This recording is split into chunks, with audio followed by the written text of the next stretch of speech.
Arthur E. Turner, who was appointed physician at the infirmary over 100 years previously. The main assembly hall of Caledrin School, now the library of Denbigh High School, was used for the civic ceremony. The buildings were built from the £30,000 legacy of Mr. R.D. Hughes, given some 10 years earlier. He lived in Vrogain in Park Street.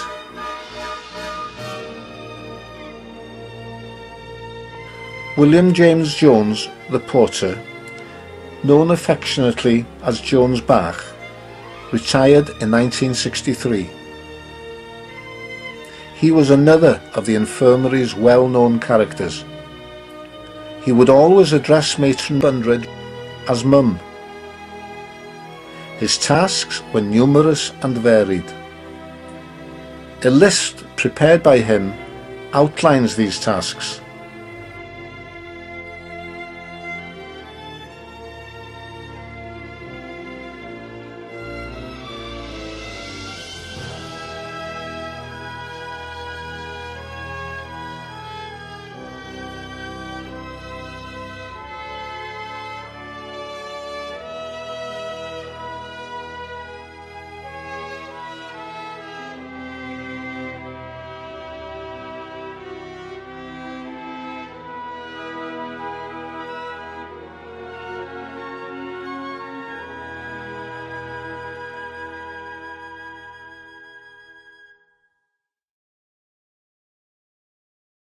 The operating theatre had been in use at the infirmary since at least the 1830s. Dr. Wilkins remembers one operation in particular.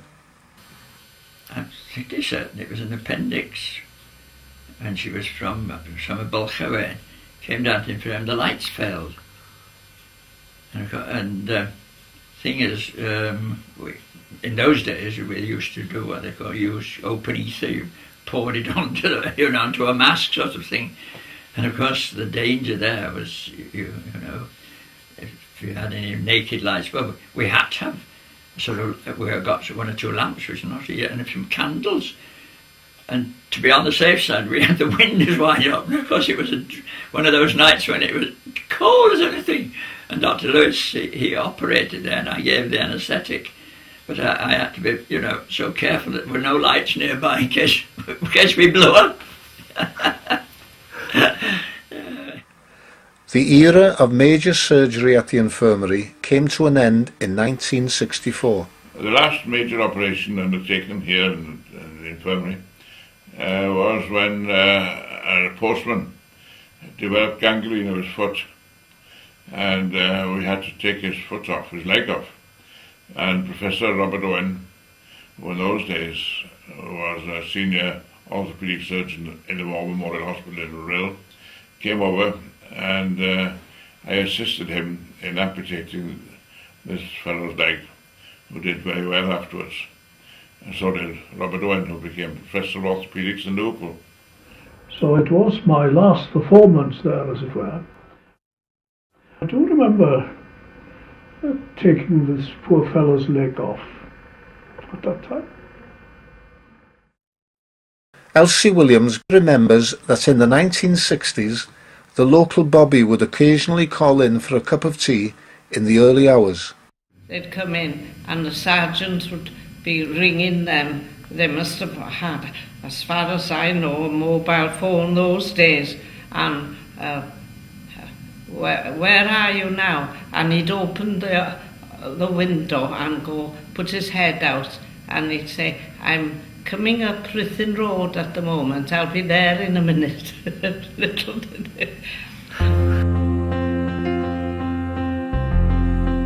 Matron Bundred was replaced by Nora Jones, who had previously worked at Llangyfan Hospital.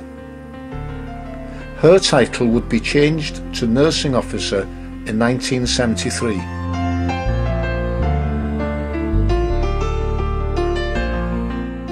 In October 1966, Sister Edith Emily Williams, known as Emily to her friends, who was first appointed to the staff in 1928, died suddenly. donations in her name purchased the infirmary's first electrocardiogram machine. A letter from Dr. Duff, written to Marjorie Williams from his home in Scotland, spoke of her lively humanity being lost to the world. Well, she was a theatre sister, and she dealt with everything upstairs in the theatre. A very nice person, good at her job, excellent at her job, and really a very good nurse and a good Christian woman. Kindness itself. Do anything for anybody. A marvellous person.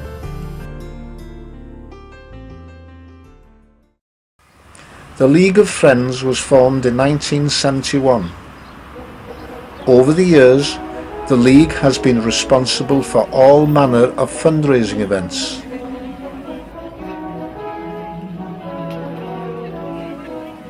They have also manned the tea bar since 1973.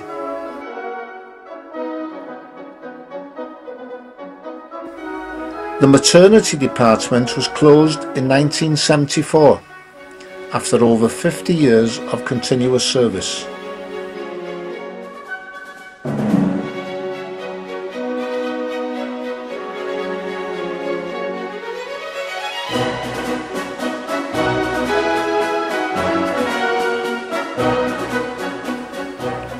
It would be over 30 years before babies would again be born at the infirmary. Daniel James Jones, just 2 hours old here, is one of those babies.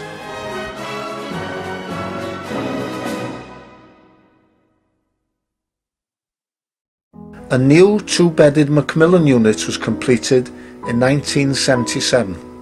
It was financed by the National Society for Cancer Relief.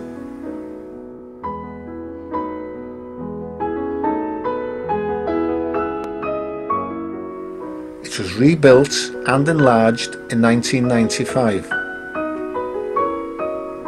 Dr. Morton Evans unveiled the plaque at its official opening. Over the past 30 years, it has provided care for hundreds of patients and, when necessary, their relatives. A box containing items of particular interest to the infirmary, including old instruments, a diet sheet and old photographs, was buried in the foundations of the new South Extension on the 12th of April 1979. Marjorie Williams had the honour of carrying out this task. The developments at the infirmary to achieve full community hospital status were completed in 1981 at a total cost of £330,000. Lord Hewson, an old boy of Denbigh, officially opened the new wards and day units. The day unit would provide a comprehensive service for the patients, including nursing care, occupational therapy and physiotherapy.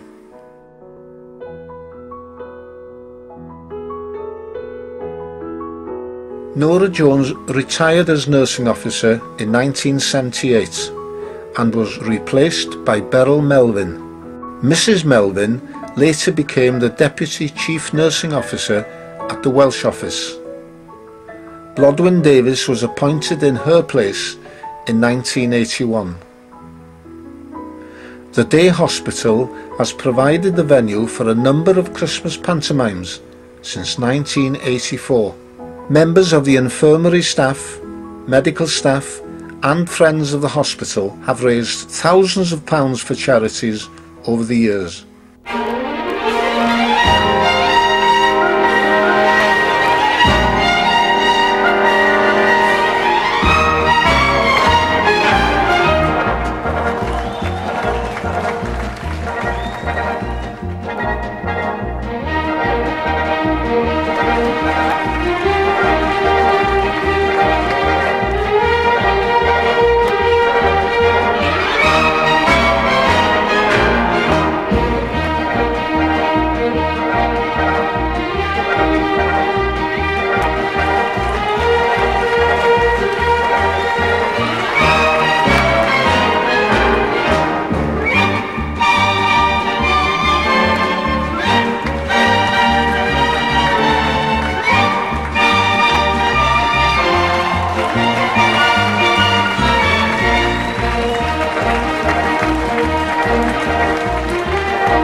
In 1985, the outpatients department was redeveloped at a cost of £35,000 and was opened by Janet Morris. Miss Morris chaired the League of Friends for many years and was later awarded an MBE for her services to the community.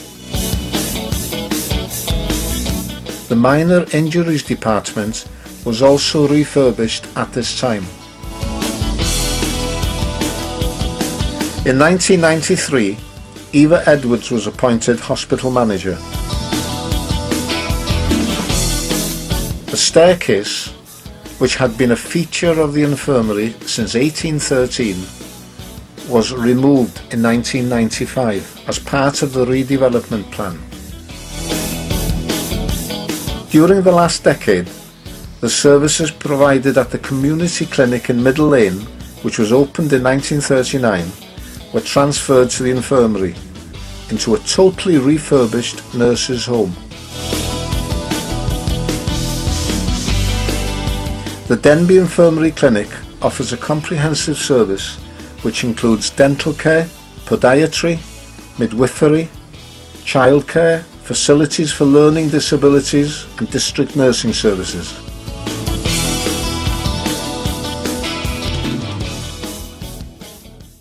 On the 4th of July 2007, the bicentenary was officially celebrated.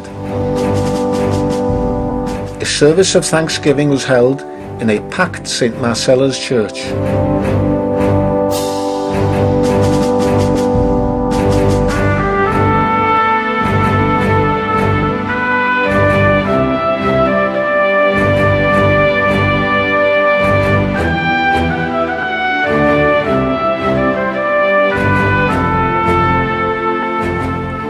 A luncheon was held in a marquee at the hospital grounds, where Lord and Lady Hooson and the Lord Lieutenant of the county were the guests of honour.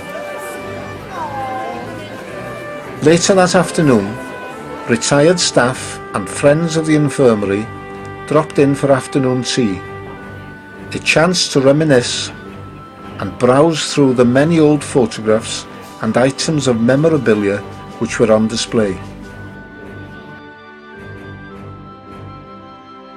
Commemorative mugs and bowls, designed by John Hughes of Anvil Potteries, were presented to staff and patients, and a plaque to commemorate the bicentenary was designed by Jean Powell.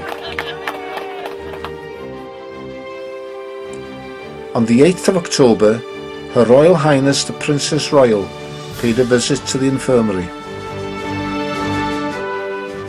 And so, after 200 years, the Denbighshire Infirmary is now a thriving community hospital.